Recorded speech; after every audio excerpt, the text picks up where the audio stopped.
fuck what them bitches gotta say. I'm a woman with a nigga till they put me in the grave. I don't give a love fuck what them niggas gotta say. I'm a woman with a nigga till they put me in the grave. I don't care about what they say. Hey. Fuck with my Akima, fuck with my sisters, then I got a problem, I'm never gonna miss you. I got 100 hanging out the AR, I got a 50 hanging out the pistol. He say it's corner, I'm just being realistic. I be on them corner posted with the realest. If it's the Sabbath, then we going fishing. I'm reeling them in, that's a God-given mission. I'm really on 10, but I'm stamped in the pistol. I get the order, be glad of this mission. Hebrew Academy graduate, nigga. Training, go through the baddest conditions. I don't fuck with none but the baddest of bitches. She righteous, submissive, she glad to be with me. Had that thing Putin like Batman, nigga. She know I'm a prophet, she glad to be listening. Disrespect, I ain't having that shit. Tell her go make some business from scratch. She bitchin' the different breed of black men. We don't do the back bend. I remember back when I was really trapping, trying to get the racks in, selling dope to black men. But now I'm trying to make it straight. Like don't forget about my face. We standing up straight, can't fold us. Too heavy, the world won't hold us. Go use some rank, I told you. Line up in these ranks, we soldier. You can take that to the bank, we focus on how many times must we remind you. One body, one ransom. Break off and never take off as a flex. When the law with you ain't no up next, it's just us, nigga, that's that on that. All that weak shit, that ain't no threat. Say you won't beat, bitch, with that ain't no sweat. We with all that. The Lord called a nigga out the world, I responded and called back. Oh Lord, and everything that they stole from us, fuck that shit, we want all that. Them niggas snitching and they act like bitches. That's why we unaffiliated with them. They killing women and they fuck with sisters. That's why we unaffiliated with them. They telling lies, switching up the doctrine. That's why we unaffiliated with them. They ain't gon' ride until they die, so that's why we unaffiliated with them. Come under command and general, your hunter, we unaffiliated with them. Like they tongue and they say they keep that shit 100, we unaffiliated with them. They telling lies, switching up the doctrine, that's why we unaffiliated with them. They ain't gon' ride until they die, so that's why we unaffiliated with them. That's why we unaffiliated with them. I cannot fuck around with fake niggas. We taking ground when we in your city. You better have the women, have the liquor. Keep that bitch on me, please don't but the same. Don't be a fool and be another victim. Say you a goon, you just another Christian. How you my brother, you ain't in here with me. We in the gutter, deep down in the trenches. We with them niggas locked up in the prison. Fucking Hispanic, Native American, Indian. We ain't just talking shit, but we living in it. We be everywhere, you can't miss it. And we be precious hell, take a picture. And we professional with the scriptures. Play, we gon' script from yeah, we some killers. These niggas tripping, they mind blown. Swear business, forgive me if I'm wrong. I don't think they pause when niggas say that they be looking for niggas to slide. The only slide that I know about is when I assemble the Glock with the slide. For real, I get the order, you know that it's slaughter. See me and my niggas gon' die.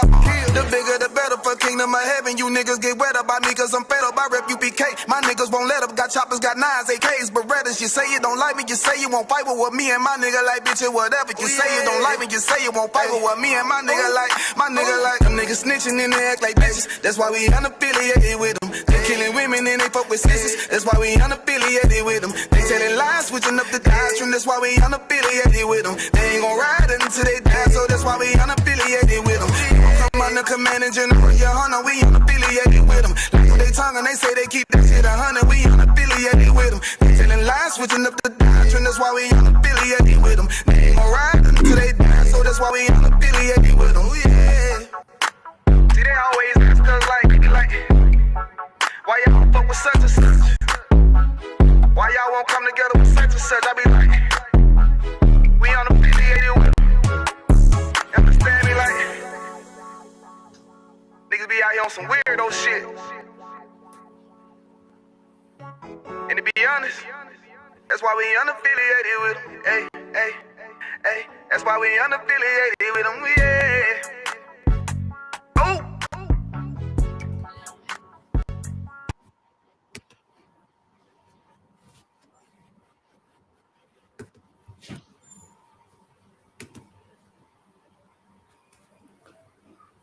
Hey, Shalom. Yeah, we're about to you what's up, Barakathon. Yeah, we're Shamalathon. About to you how was shot. It says ISUPK started out of 1 West, 125th Street, Harlem, New York, under Commander General Hunter. And since 1969, we've been teaching that Blacks, Hispanics, and North American Indians are the chosen people of God, and all persons the devil that the Bible speaks of. Now, you tuned in, ISUPK, Kentucky, man, under Commander General Hunter. And this is our Monday night history class. But before we get started, I want to make sure y'all know ISUPK Kentucky weekly content. So, of course, Monday night, 9 p.m. history class. Tuesday night, brotherhood class. 7 p.m. Talk by Office of 1,000. I'm a Wonga Bar. Wednesday night, you got the podcast, Cry Out Spirit Not Podcast, hosted by Officers of 1,000. I'm a Wonga Bar in ISUPK. And Saturday morning, we got the Sabbath service. So Monday night, History, Tuesday night, Brotherhood. Wednesday night, the podcast, Saturday morning, Sabbath service. Now, tonight, we finna get into immigration. I know immigration has been a big topic ever since old Donnie got in office. All right, ever since old Donnie got in office. All right, ever since Trump got in office, immigration has been a big topic. All right. Now, the reason that it's a big topic is because the modern day Republican Party is no different than the origin of the Republican Party. All right. The Republican Party comes out of a movement called the Nativist Movement or the Native American Movement or the Know Nothing Party. And these people were anti-immigration in 1850, and they're anti-immigration in 2026. So we finna cover the origin of immigration to the Americas, all the way to the present. I guarantee y'all finna learn something today, because the history of immigration to this country isn't necessarily what you thought it was. So we finna cover integration, like I said, from the 1600s all the way up to the present. All right. And as usual, this is finna be work you can't get nowhere else besides the UPK and the Commander General Yohana. If it's not One West, if it's not ISUPK, if it's not under Commander General Yohana, you are not in the truth. So let's work. Let's work. Immigration. Now, a lot of us have heard about Cortez and the invasion of Mexico. A lot of us have heard about black conquistadors. All right, the black conquistadors that rode with Cortez, the black conquistadors that rode with Ponce de Leon. But what's less often told is who these black conquistadors were. All right, the history of the black Sephardim. Now, the Sephardim are just Jews that were coming out of Spain and Portugal, Jews who were being put out of Spain and Portugal in the late 1400s, early 1500s.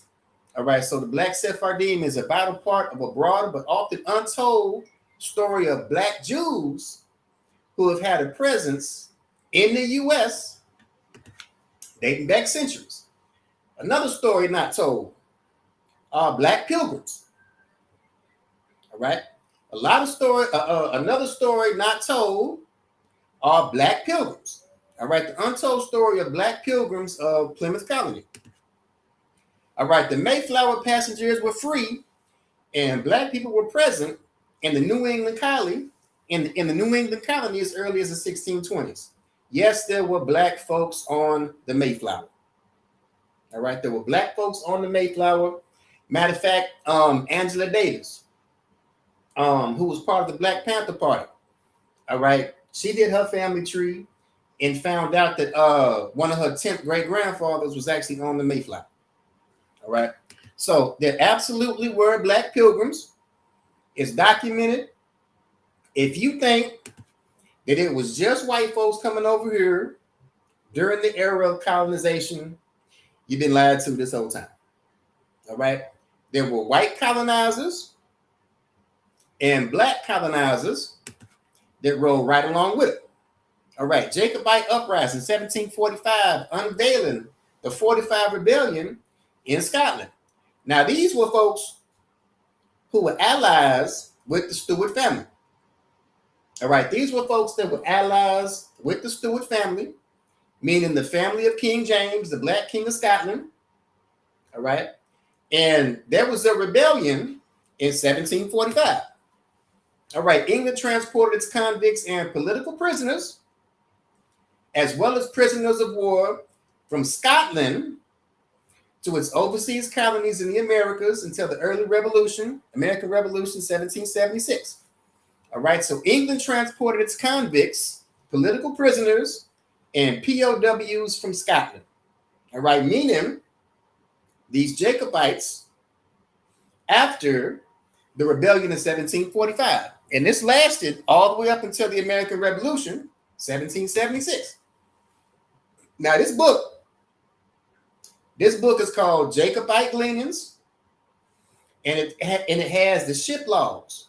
It has the ship logs of these Jacobites that were sent to the Americas beginning in 1745. All right, this book actually has the ship logs of these Jacobites, again, who were allies of the Stuart family, meaning the family of King James, the Black King of Scotland. And it actually has the description of these Scottish people. All right, so it says Robert Adam, brown. Dougal Campbell, brown complexion. John Kennedy, black. John Stewart, brown and ruddy. All right, these were people who were allies of the Stuart family.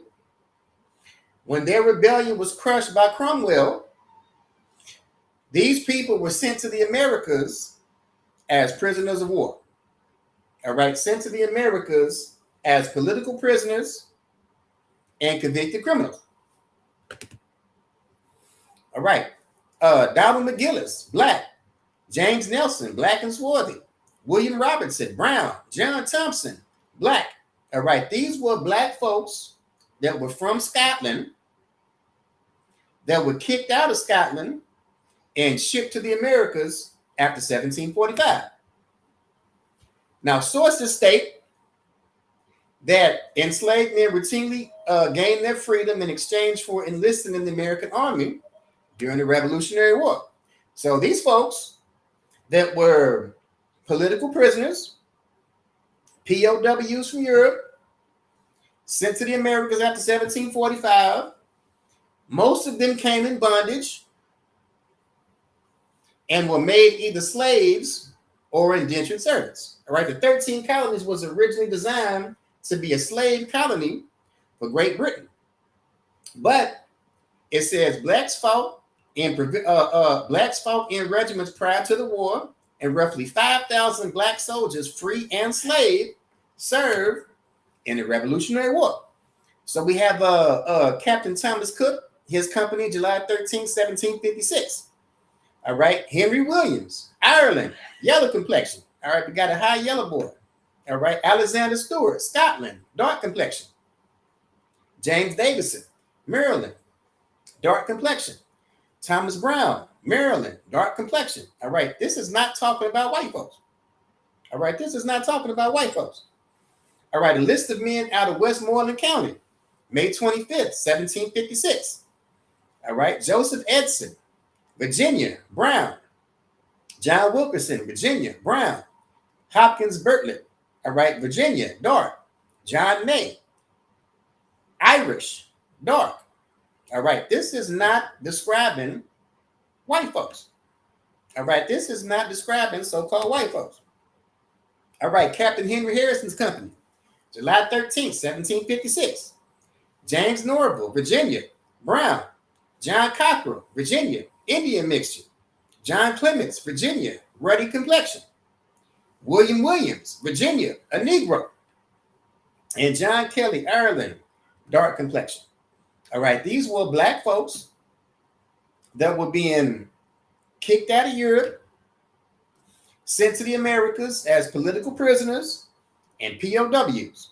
All right, made to be indentured servants and slaves, and in return for their freedom, they fought in the American Revolution.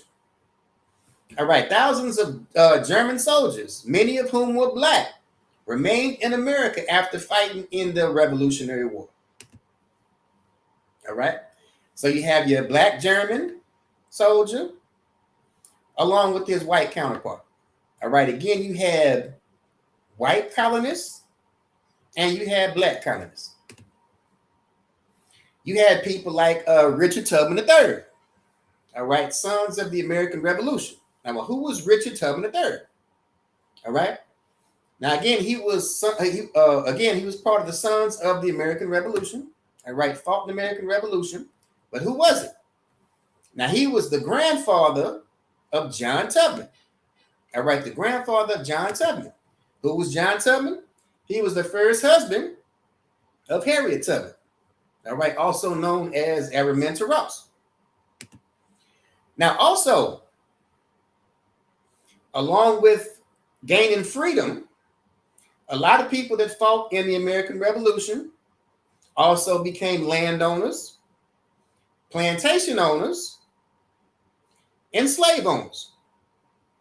All right, Harriet Tubman's first husband, John Tubman, was a slave owner. Now, this next source is from Benjamin Franklin.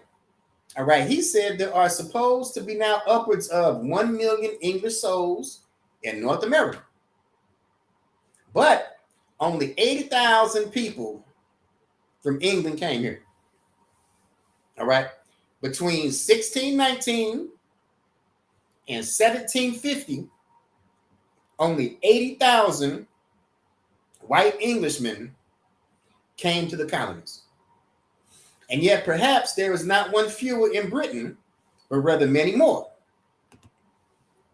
And since detachments of English from Britain sent to America, we will have their places at home so soon supplied and increased so largely here, why should the Palatine Boers, aka Germans, be suffered to swarm our settlements, and by herding together establish their language and manners to the exclusion of ours? Why should Pennsylvania, we're going to read about them in a minute, founded by the English, become a colony of aliens who will shortly be so numerous as to Germanize us instead of our Anglifying them? And they will never adopt our language or customs any more than they can acquire our complexion. So, Benjamin Franklin is making the distinction between your white Englishmen and your Germans that will never adopt the white Englishman's complexion. He says the number of white people in the world is very small. Africa is black or tawny, Asia chiefly tawny, America exclusive of newcomers, meaning white folks, wholly so. And in Europe, the Spaniards, Italians, French, Russians, Swedes are generally of what we call a swarthy complexion, as are the Germans also. And if you didn't know, swarthy is another word for black. All right. He says, why increase the sons of Africa by planting them in America? Well, we have so fair an opportunity by excluding all blacks and tawnies of increasing the lovely white and the red. All right. So Benjamin Franklin was trying to whiten this place up, because by 1750, he said there was only 1 million white folks in the colonies. There was only 1 million white folks in the colonies, in the 13 original colonies. All right, he was trying to whiten this place up, but he talked about the Germans being of a swarthy complexion. All right, 1790 Germans, including Swiss, constituted between 40 and 60% of Pennsylvania's population. Now, like I said, these people that fought in the American Revolution not only gained their freedom, but many of them became large landowners, plantation owners, and even slave owners. All right, order for payment dated March 5th, 1818, to reimburse Ms. Rosette Montreuil, a free colored person, for the labor of her mulatto slave, Mitchell. There were estimated 242 black planters, defined as property owners to more than 20 slaves apiece in the American South in 1850. People like Henry McKee. All right, Henry McKee was a wealthy planter and a wealthy slave owner. Now, who was Henry McKee? He was the uncle of Henry McKee Minton, who started the Boule. All right, the person that started the Boule, his uncle was a wealthy black plantation owner. All right, May 15th, 1904, in Philadelphia, Henry Minton co-founded Sigma Pi Phi, also known as the Boule, the first black Greek letter fraternity. This influential elite fraternity of black men swore an oath to protect the white supremacist power structure. Because of ambition, they have an indifference to their own people and have agreed to maintain the status quo. The people that you look up to, that you would expect to tell you, have sworn an oath they never will. So this black fraternity swears an oath to uphold the white supremacist power structure.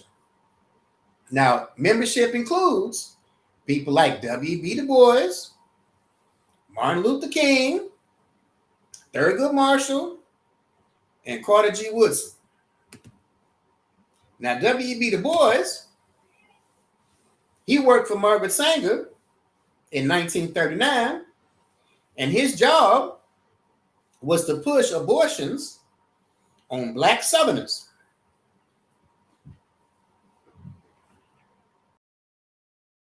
Now, this is important.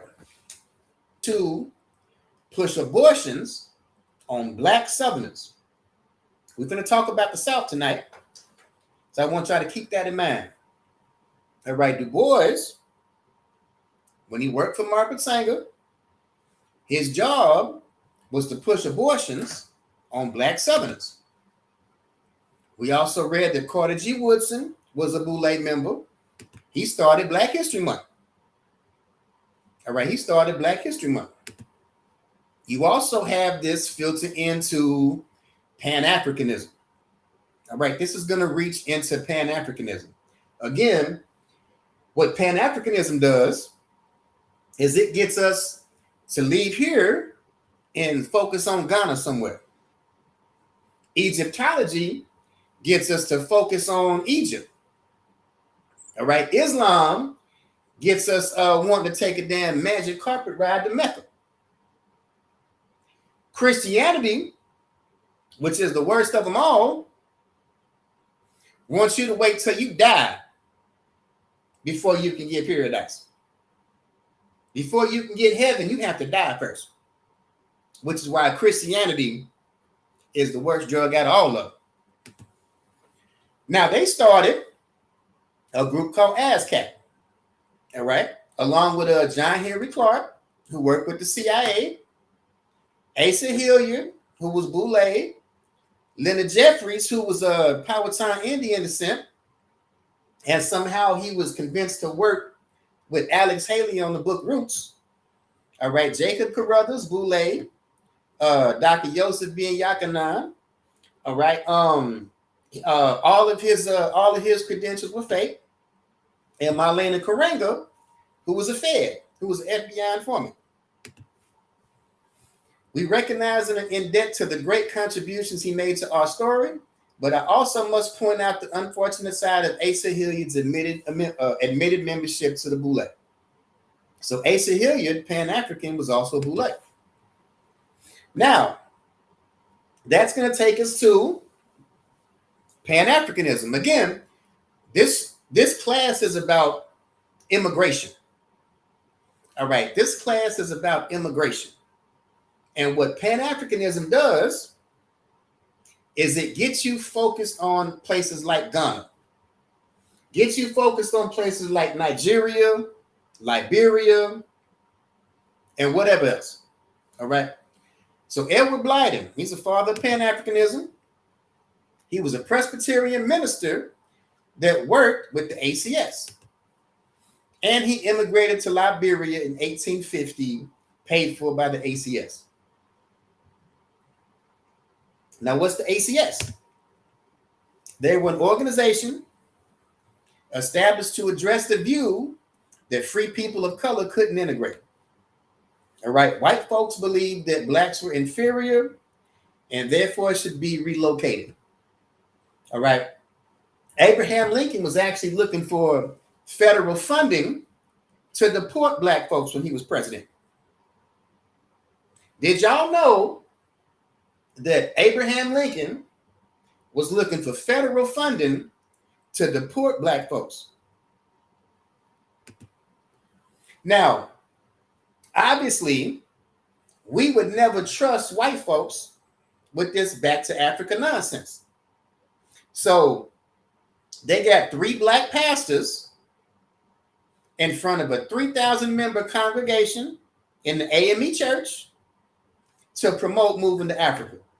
In the Mother Bethel AME church to promote moving to Africa. Again, this class is about immigration.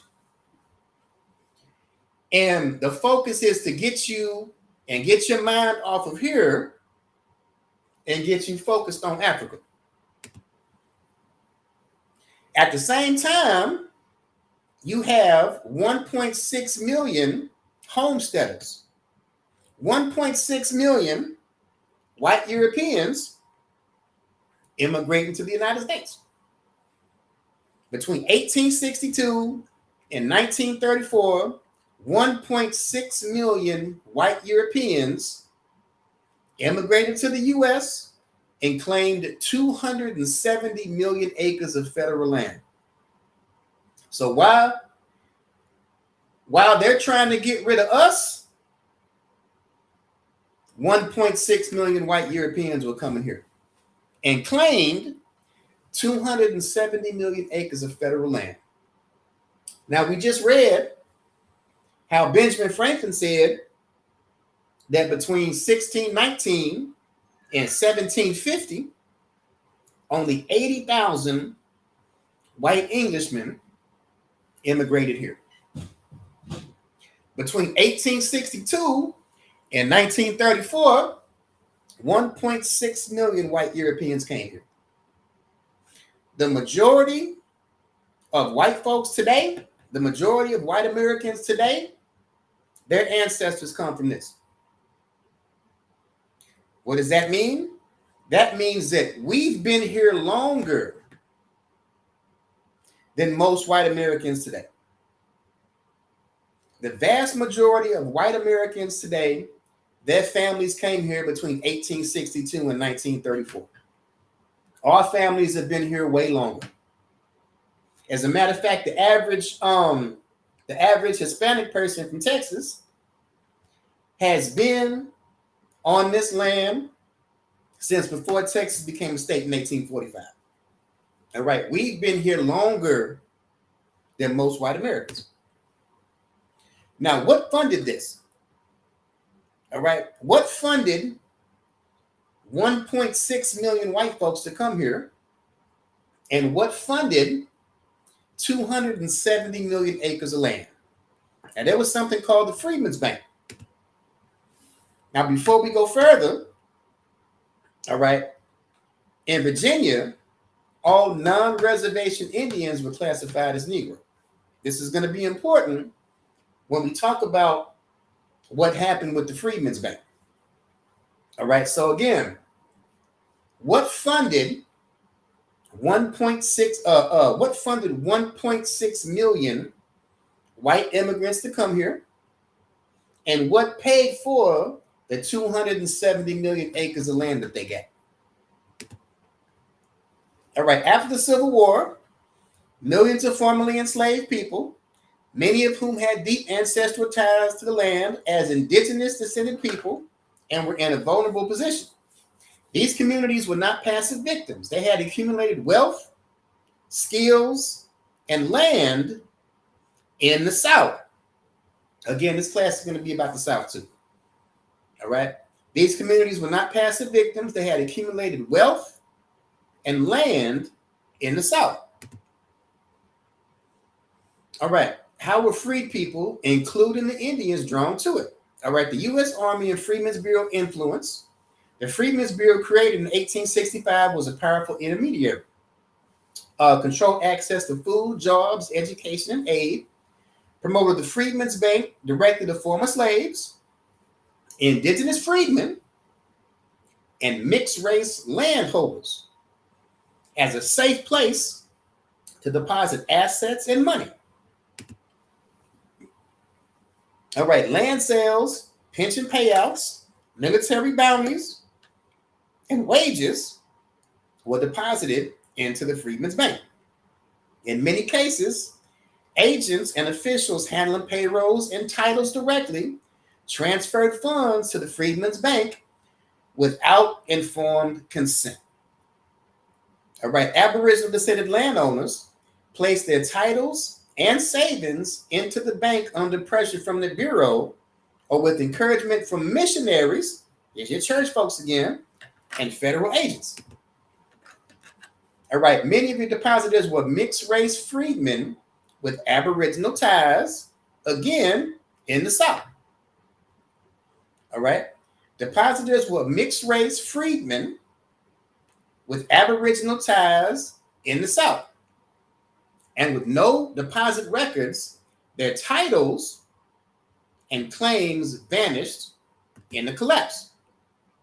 All right, destruction of the Freedmen's Bank.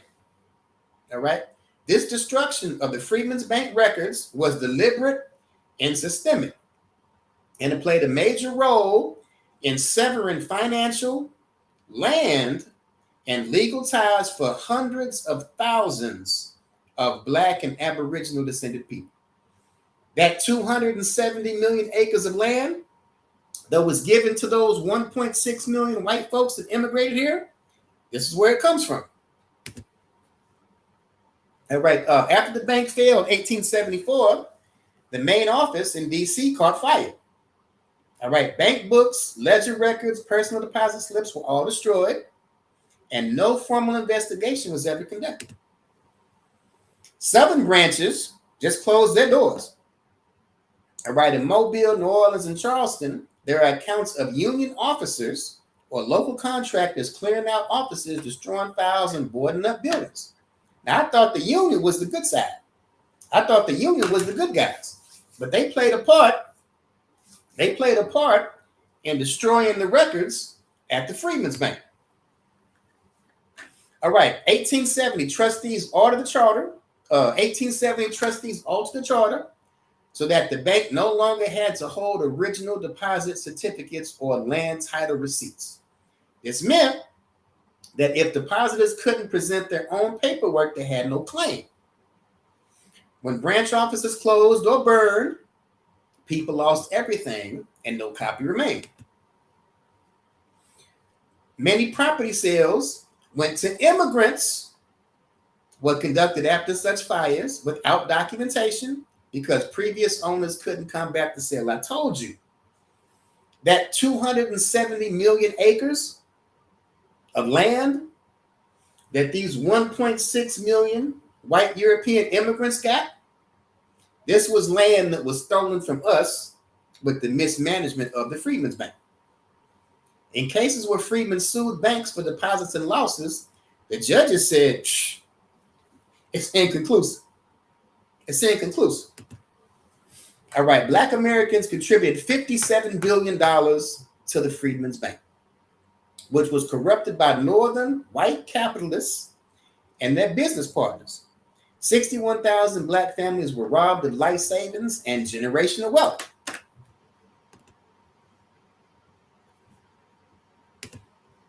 Now, who were some of the criminals? You got George Peabody. Aid to the suffering South was a concern of many groups after the Civil War.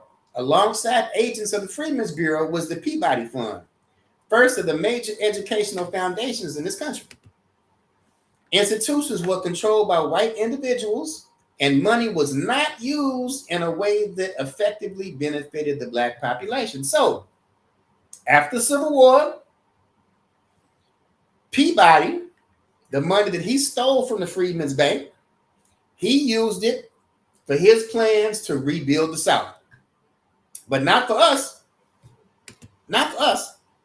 Having no son of his own to whom he could pass on his business, Peabody took on Julius Spencer Morgan as a partner in 1854, and their joint businesses will go on to become the global financial services firm J.P. Morgan. So the money that he was stealing from the Freedmen's Bank, this is where J.P. Morgan comes from. This is where J.P. Morgan Chase comes from.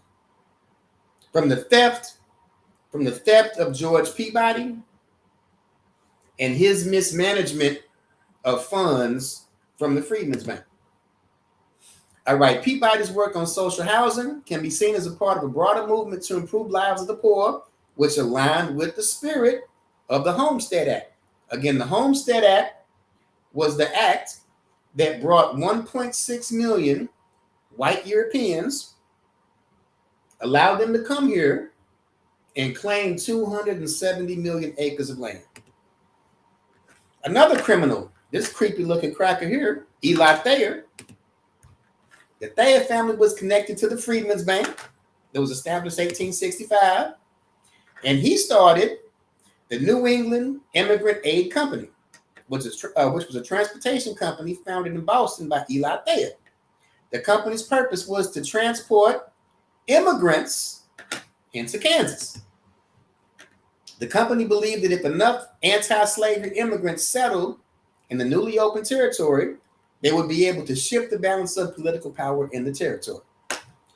But even though they were anti-slavery, they didn't believe in social or political equality for Black folks.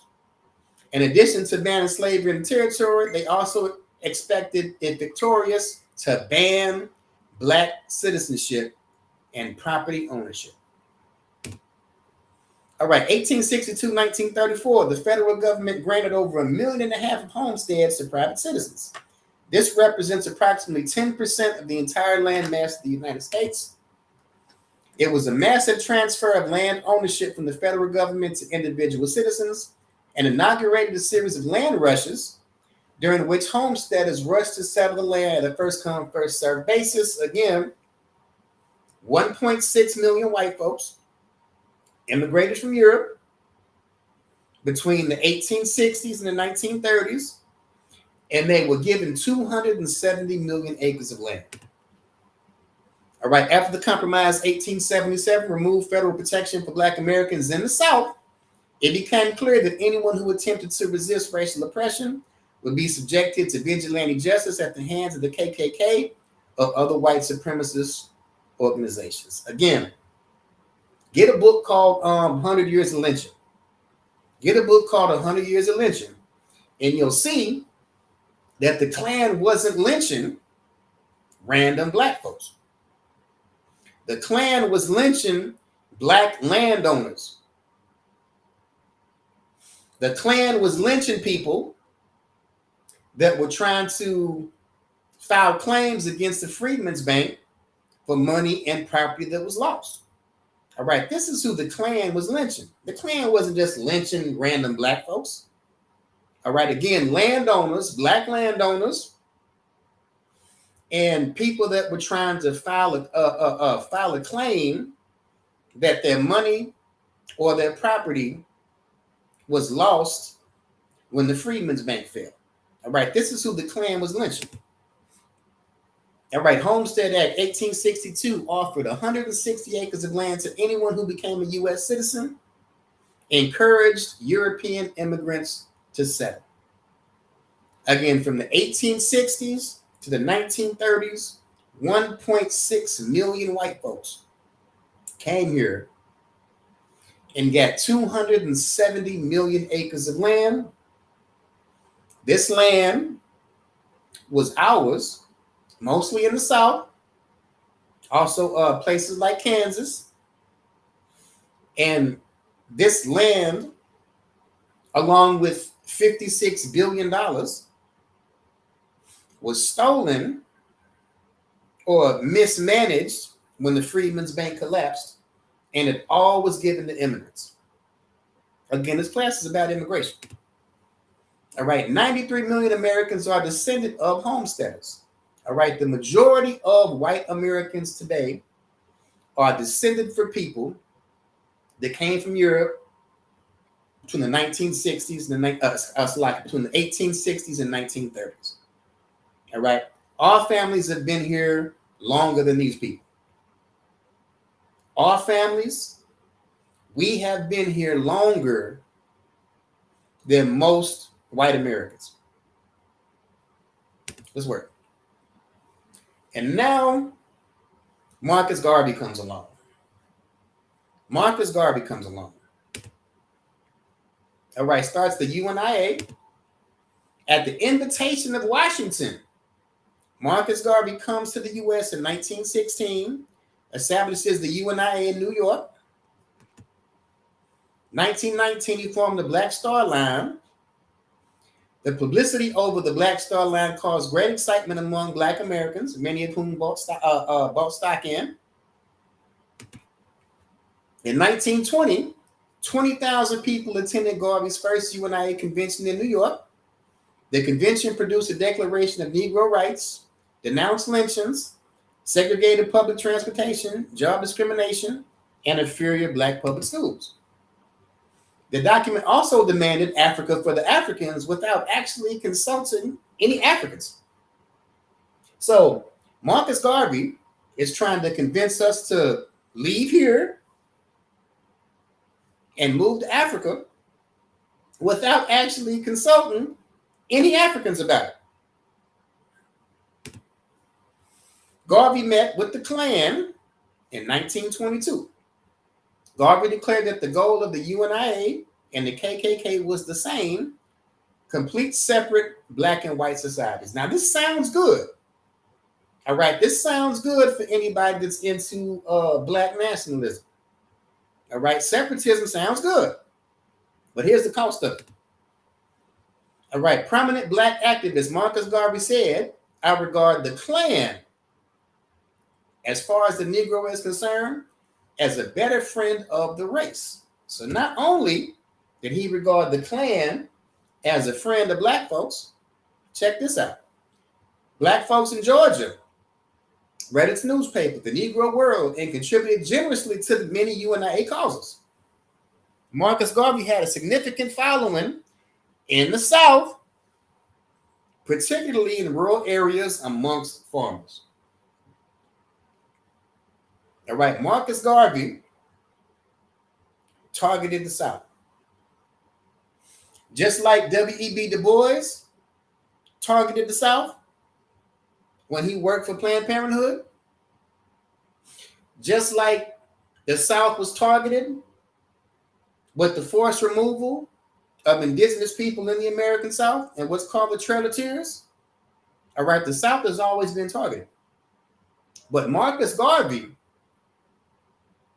under the illusion of separatism, which is what Black and white folks want anyway.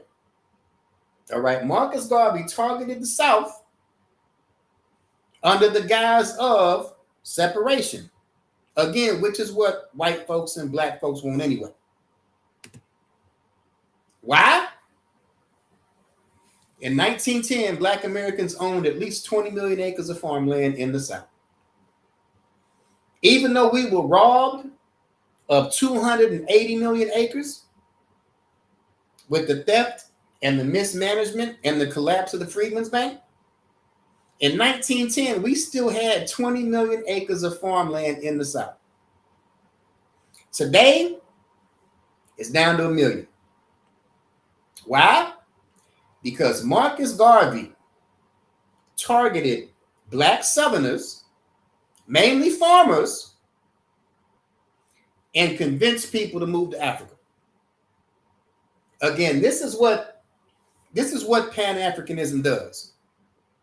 All right, Pan-Africanism gets you away from this and has you focusing on Ghana. Egyptology gets you from focusing on this to focusing on King Tut. Islam gets you from focusing on this to taking a magic carpet ride to Mecca. And again, the Christian church is the worst of them all. The Christian church says none of this matters. That you're going to get your pie in the sky when you die. Let's work. Why? Because the resources have always been in the South.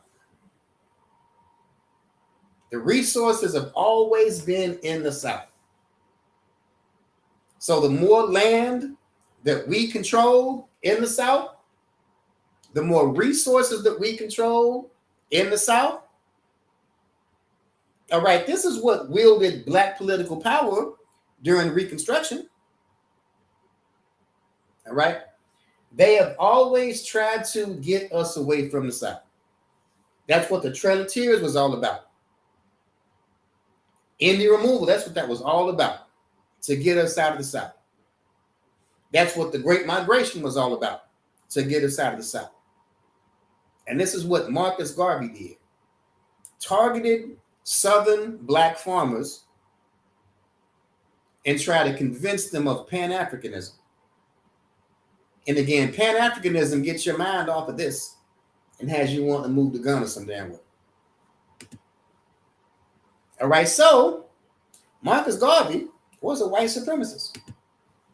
And since we're in the conversation of immigration, we started off the class talking about Black Europeans that immigrated to the Americas. And it's quite possible that Marcus Garvey was a descendant of William Garvey, a Jacobite that was sentenced to transportation to Jamaica in 1747. All right, it's quite possible that Marcus Garvey was a descendant of a Black person from Scotland, a Jacobite. We talked about who the Jacobites were at the beginning of class. That was transported to Jamaica in 1747. Now, since we're talking about immigration, this is Donald Trump's ancestor. All right, came in to the United States in one of the biggest waves of mass migration in history. During the 1800s, 1.8 million Germans immigrated to various European and overseas destinations. By 1901, Frederick made a small fortune and decided to return to Germany. He married his high school sweetheart and planned to settle down. But the Bavarian authorities wouldn't let him. They claimed he left Germany illegally, evaded taxes, and the compulsory 2-year military service. And the Trumps were evicted and resettled in New York. All right, so Trump's family was an illegal immigrant. His family left Germany illegally and evaded taxes. Looks like the apple don't fall far from the tree. Now, I know we hear about our Hispanic brothers and sisters and the immigration problem. Did you know that 1 out of 7 Asian immigrants is undocumented? All right, immigrants from India, China, the Philippines, and Korea account for 75% of the total U.S. unauthorized immigrant population. Do you see ICE running down on Chinatown? Do you see ICE running down on those musty ass hotels that are run by East Indians? Do you see ICE running down on musty ass East Indian corner stores and gas stations? No. But immigrants from India, China, the Philippines, and Korea account for 75% of the total U.S. unauthorized immigrant population. I said earlier, the most Mexicans from Texas, families have been there prior to Texas statehood. All right, the vast majority of people of Mexican descent in Texas were already living in the region before 1848. Their presence largely predated the Mexican-American War and the annexation of Texas by the United States in that same year. So, our Mexican brothers and sisters have been in Texas longer than the majority of white Americans that live in Texas. All right, the majority of white Americans today Their families immigrated here between the 1860s and the 1930s. Our Hispanic brothers and sisters that Trump has a problem with have been here longer. Matter of fact, Trump's family came here illegally in what, the 1880s? So the Mexicans that he hates so much has been here longer than his family. Let's work. All right, let's drop that. Let's go to the Bible. Let's go to the book of 1 Ezra 8 and 85. Moreover, ye shall never seek to have peace with them, that ye may be strong and eat the good things of the land, and that ye may leave an inheritance of the land unto your children evermore. All right, never seek to have peace with them. If you are a so-called Mexican American and an ICE agent, you should be ashamed of yourself. The Bible says never seek to have peace with them. Never seek to have peace with them, that ye may leave an inheritance of the land unto your children forevermore. All right, we got weak when we wanted to be like these other ethnic groups of people. When you have Mexican Americans becoming ICE agents. All right, this is how you leave an inheritance under your children. You want to talk about generational wealth? Isn't that the big topic today? Generational wealth? This is how you do it. This is how you do it. All right. It was in the Bible the whole time. It's not in Pan-Africanism. It's not in Egyptology. It's not in the Christian church. It's not in the Muslim mosque. It's not in black nationalism. It's been in the Bible the whole time. All right, so let's drop that. Look, I appreciate y'all hanging out with me, man. Soaking up some of this game. Of course, every Monday we got the history class. All right, 9 p.m. Every Monday, Lord willing. Tuesday night we got the brotherhood class. 7 p.m. Talk by Officer of 1,000. I'm a Wonga Bar. And look, real talk, come and get the best biblical breakdowns in Kentucky.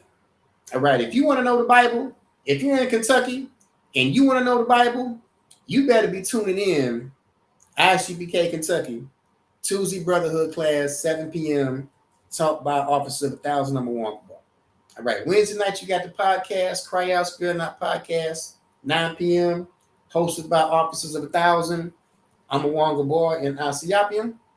And come and hear the podcast that breaks down every other podcast. All right, and of course, Saturday morning we got the Sabbath service. All right, with that, we'll read the security announcements.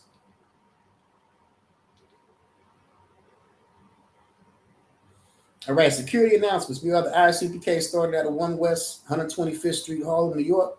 Rule for a new brother or sister. When a new brother or sister comes into the school, they are off limits for 6 months. They're to be saluted only. They're here to share themselves with the world. If they need transportation, the teacher will arrange it. After 6 months, if a brother or sister has interest in a particular person, he or she must get permission from the head to speak to a brother or sister. Another 6 months in which the brother and sister will court each other. After this 6-month period, the brother and sister will get permission from the head to marry. Tithes, which is a commandment. Numbers 18:21, Malachi 3:8-10, means a tenth in the Hebrew, 10% of any penny of any increase the Lord gives you. Priest fund, free will offering for a priest, not mandatory. Whatsoever amount you would like. All right, with that, do one courtesy salute. Shalom. Yahweh Bashem, Yahweh Shabbat Thumb. Yahweh Shemar Thumb Bashem, Yahweh Shah. With that, dismiss.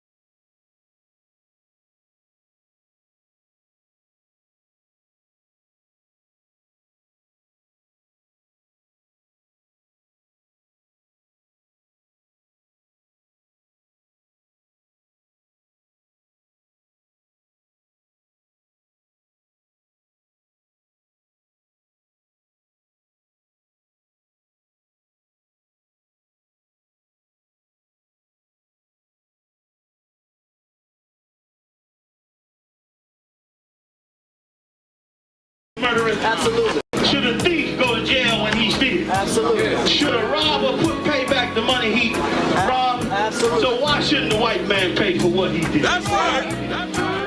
One day you'll see just how it feels. Payback is a dog. It's a dog. Payback is a dog. It's a dog. Payback is a dog. It's a dog. Payback is a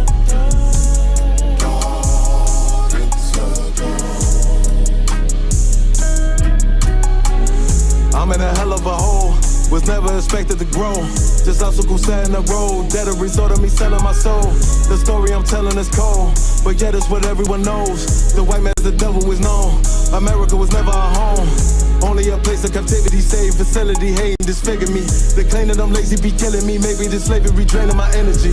400 years and counting. The trail of my tears is countless. Main fact that I'm here is astounding, but I can't wait till this shit is surrounded. Ready to tangle my king and the angel, be ready to rap. Crack in the sky, nuclear missiles and make it official. I'm capturing every cracker surviving. Put them all in chains where they need to be. Slavery for me. And let the whole world see that with them in the cage and safer in the streets. Put the dog on a leash. Get resolved for the beast. 144, get the ruler show, we could all be at peace. As soon as the trumpets are sound, your kingdom we busting it down. The only way justice is found, the time for your judgment is now. One day you'll see just how it feels. Payback is a dog. It's a dog. Payback is a dog. It's a dog. Payback is a dog. It's a dog. Payback is a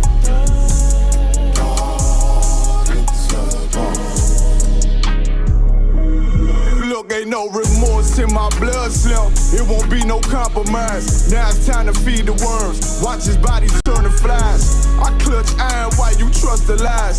The next Glock I'm back gon' be Gen 5. I get it customized.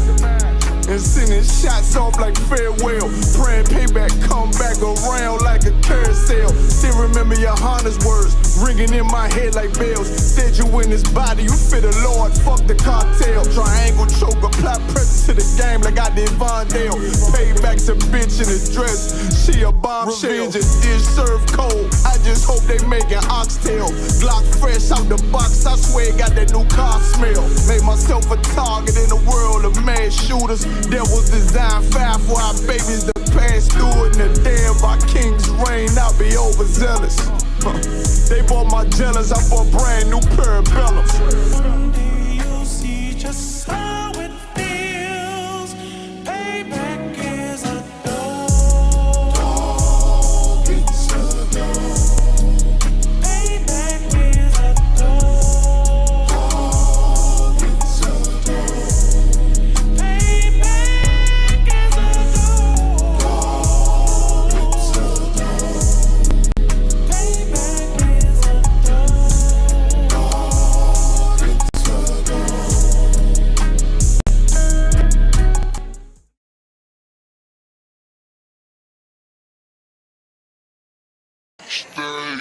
These motherfuckers got scraps too, don't get caught lacking. Y'all seen these old cowboy movies, going to the bar, nigga, you about to get tried. You go out and about, you got there drinking with your brothers and that shit, then you about to get tried out here, but don't be caught lacking. Don't kill your brother off some bullshit, man. Don't hurt your people, man. This is for protection only, man. I got family out this bitch, man.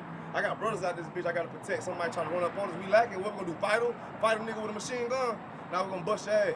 We'll cut your head off and bring it back to the Lord, man. UPK shit, man. Hey, man.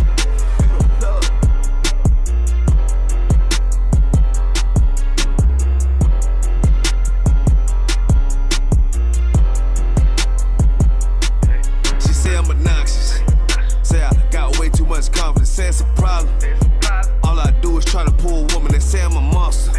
But really, it ain't nothing. I'm just like my brothers. But shit, you know you look better with me, yeah. Girl, you know you look better with me. I pull up and then shock. I do my dance on them. What the fuck?